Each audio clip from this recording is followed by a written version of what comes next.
Welcome to Executive Leaders Radio. In this hour, you'll hear directly from our region's finest business leaders. Through each of the interviews, these high-achieving leaders become relatable role models who share how they were able to build their enterprise, their personal secrets of success, about leadership styles and opportunities that lie ahead. Prepare to be inspired and entertained, and to hear wisdom unheard elsewhere. Executive Leaders Radio. You're listening to Executive Leaders Radio, broadcast from the Arlington Chamber of Commerce. This is your host, Herb Cohen, with my co-hosts, Joe Applebaum, Potomac Companies, Mike Ross, Arlington Chamber of Commerce, Mark Haas, AEG, Rob Longman and Van Grack, Vince Chrysler, Dark Cubed, and Les Smolin, Vistage. Les, will you please give us a rundown on who we're going to have the opportunity of speaking with today? Sure. We got Mike Black, COO, JMA Solutions, Ken Fang, President, Obama, Stephen Robbins, Principal at Lurch Early Brewer, Greg Sullivan, President and CEO, Sullivan, Bruette, Spiros, and Blaney. Let's get to know our first guest, Mike Black, COO of JMA Solutions. Mike, what is JMA Solutions? What are you guys doing?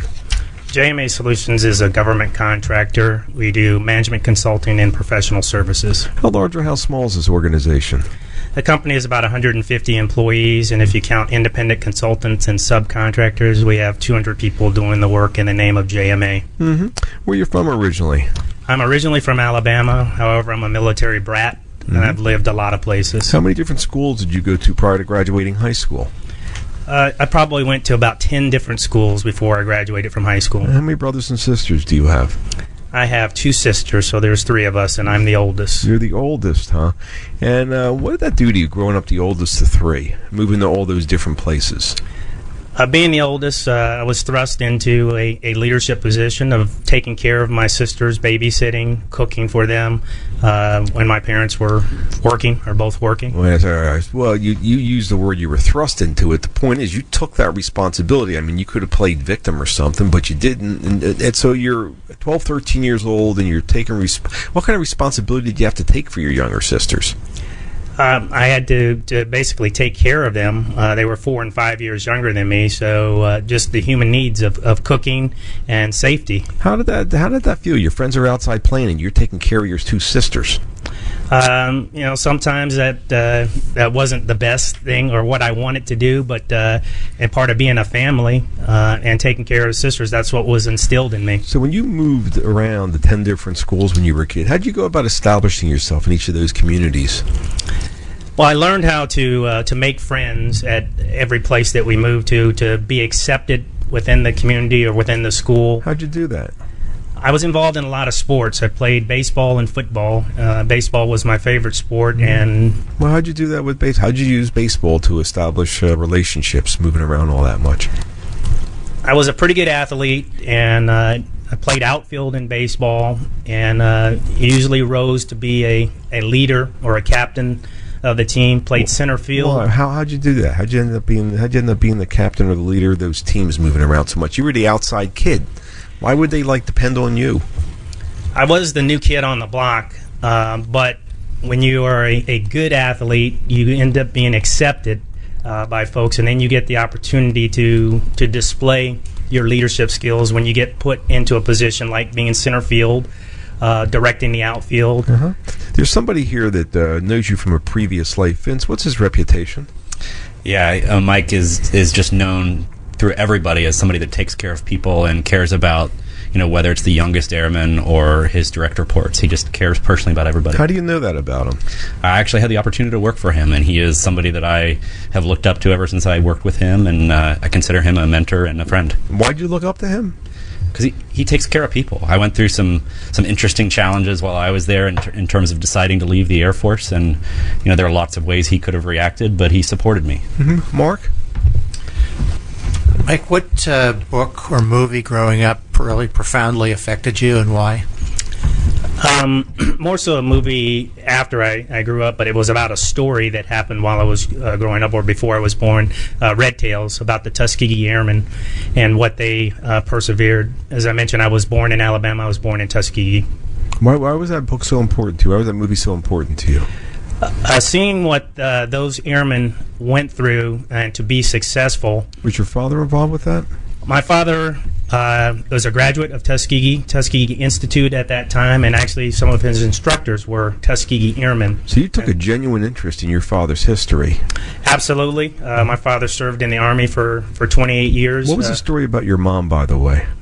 My mom was a clerical worker, and she was instrumental in the education in the family. In fact, she's the reason I went to the Air Force Academy. She did everything except write the essay and sign the name. So I tell everybody my mom got the appointment to the academy, and I went in her stead. So you've got a lot of respect for both mom and dad, don't you?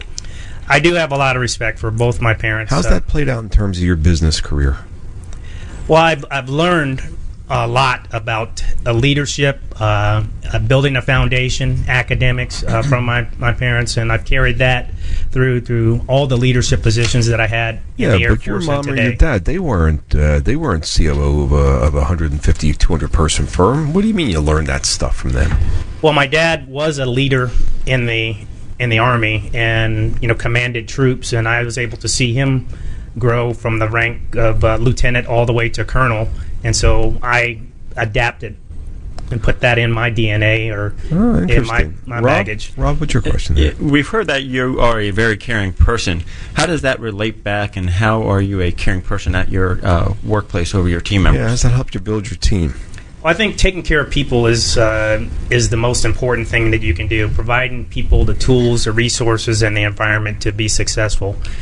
Once they are successful, they're going to do things to help the company be successful. A happy person is going to perform better than an unhappy person. Les?